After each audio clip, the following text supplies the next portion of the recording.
We got a new reaction this morning to President Obama from a Republican senator unhappy with that new jobs proposal.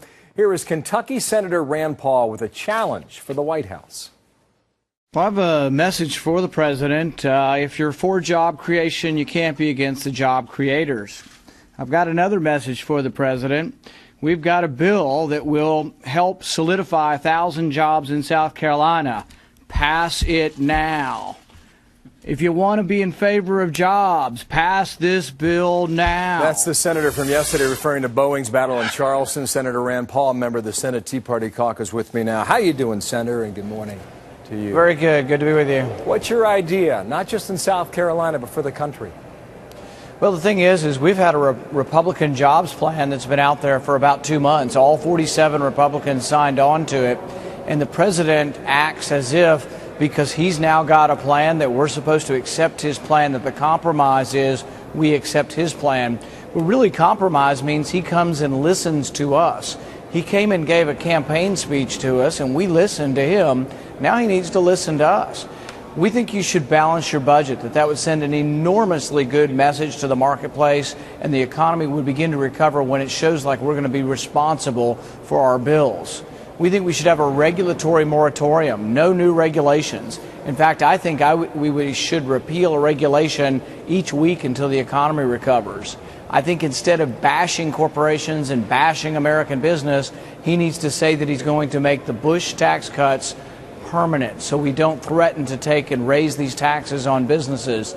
And overall, he needs to try to be friendly to American business instead of giving this rhetoric that appears as if he is opposed to American business. Well, but based on what's been happening so far, your ideas sound like a tall mountain to climb for this White House.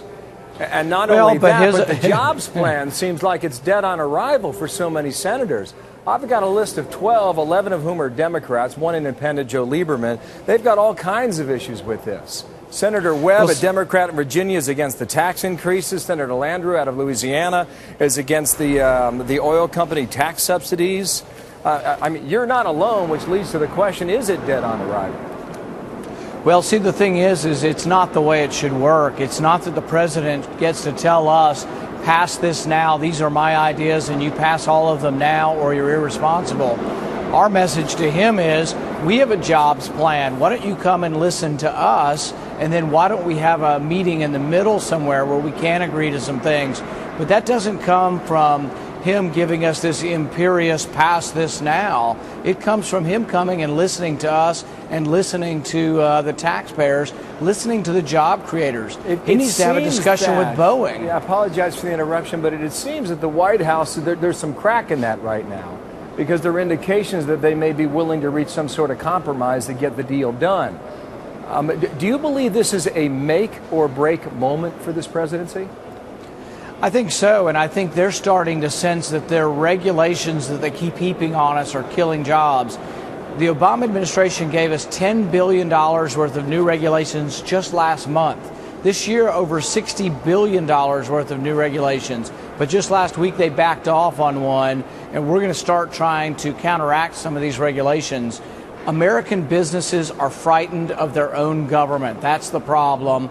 He needs to reassure American businesses. If he wants American businesses to invest in new jobs, we need to get the government out of deciding who the winners and losers are. Them deciding that their buddies in some solar company deserve $500 million, that's a mistaken philosophy. That's the government choosing the winners and losers. We need to let the consumer choose the winner and losers. All right. Right now, there are 8 men and women trying to get his job, one of whom is your father.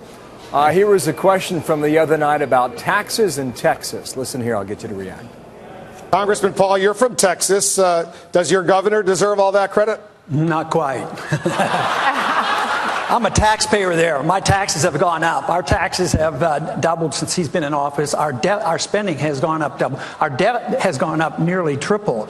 So, no, and 170,000 of the jobs were government jobs. So I would put a little damper on this, but I don't want to offend the governor because he might raise my taxes or something. He's got a terrific sense of humor. The problem is he doesn't have a whole lot of support right now. He's at 7%.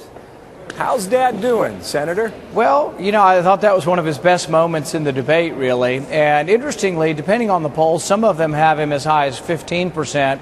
Routinely, he's third in the polls, even though often they're trying to make it a two-person race or a four-person race and excluding him. He's actually scoring third in almost every one of the polls. He was statistically tied with Bachmann, basically, for the straw poll in Iowa. So I think he's doing quite well.